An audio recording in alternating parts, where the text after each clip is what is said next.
Step off a clipper ship into the chaos of 1850s Hong Kong, where the air is thick with sea spray, spices, and the unmistakable scent of opium. Victoria Harbour is a tangle of masts and boats, a crossroads where east meets west in a frenzy of trade. Silk-robed merchants haggle with rough sailors, coolies chant as they haul crates, and a dozen languages fill the air. This rocky island, once dismissed as worthless, is now the crown jewel of Britain's empire, a place where fortunes are made and lost overnight. Trade is king. Tea and silk flow out to Europe, while British ships unload cotton and, most profitably, opium from India. The city is a global marketplace, exhilarating and morally ambiguous. The ancient rhythms of China are being upended by Western commerce. Tension hangs in the air. This economic miracle is built on a drug illegal in Britain, but devastating in China. Meet the Taipans, foreign chieftains like William Jardine and James Matheson, architects of this new reality. They're not pirates, but their business is ruthless. These men are adventurers and empire builders, seizing opportunity and shaping the world. Their story is the story of globalization's birth, brilliant, brutal, and deeply contradictory. Welcome to the making of the modern world, for better and for worse. Fast forward a few decades to William Keswick, a powerful taipan of Jardine Matheson, surveying a China in turmoil. From his office above the harbour, Keswick watches the old Qing order crumble under foreign pressure. China, once the Middle Kingdom, is being forced to adapt to Western ways, contracts, capital and commerce. The clash is not just political, but cultural Confucian hierarchy versus Western individualism and profit. For Chinese officials, the foreign presence is infuriating. For British merchants, the bureaucracy is maddening. Men like Keswick profit from this friction, navigating a world in flux. As the Qing dynasty collapses and a chaotic republic emerges, Jardine Matheson adapts, ever pragmatic. Instability threatens trade, but also opens new doors for influence and investment. The rules keep changing, but the game goes on. Jardine Matheson thrives by staying flexible, ready to profit no matter who holds power. In this new era, the taipan's desk is both a vantage point and a command center for shaping China's future. To understand Jardine Matheson, zoom out to the first global economy of the 19th century. Britain, powered by the steam engine, churns out goods at an unprecedented scale, hungry for new markets. China, vast and self-sufficient, produces silk, porcelain and, most coveted, tea, but wants little from Britain. The result, a massive trade imbalance. Britain pays for tea with silver, draining its reserves. This is unsustainable for the world's industrial powerhouse. Steamships and telegraphs shrink the world, making trade faster and more interconnected. Yet the imbalance between Britain's industrial might and China's agrarian economy grows starker. The British thirst for tea becomes a national obsession, fueling factories and daily life. But China's refusal to buy British goods leaves London desperate for a solution. The stage is set for a dramatic and morally dubious fix to Britain's tea problem. Globalization is accelerating, but so are its consequences. The world is shrinking and the stakes are rising. Something has to give. Britain's answer to the trade deficit: opium. Grown in India, auctioned in Calcutta and smuggled into China by firms like Jardine Matheson, opium becomes the linchpin of a lucrative triangular trade.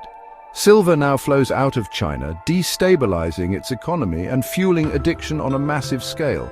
Opium devastates families, weakens the workforce and corrupts the bureaucracy. British merchants justify the trade as free enterprise, ignoring the human cost.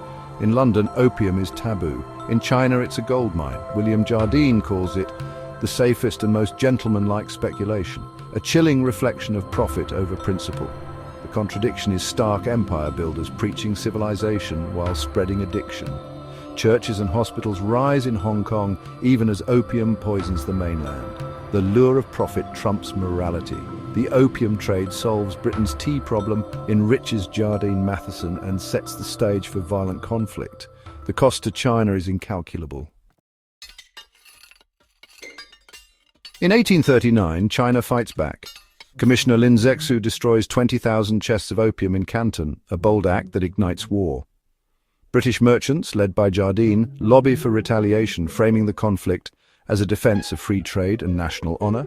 The First Opium War is a mismatch. British steam gunboats crush outdated Chinese defenses.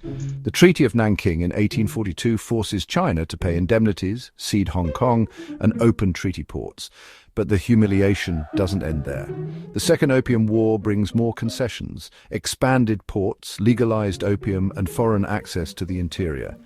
These unequal treaties shatter China's pride and force it into the global system on Western terms. For Jardine Matheson, it's a windfall. Markets blasted open, profits soaring. The wars are about more than opium. They're about imposing a new world order.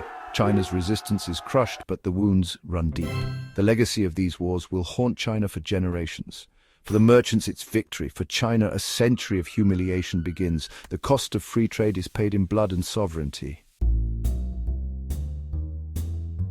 With China's doors forced open, Jardine Matheson expands rapidly. Opium remains central, but the firm diversifies, dominating tea, silk, shipping, and finance in the treaty ports.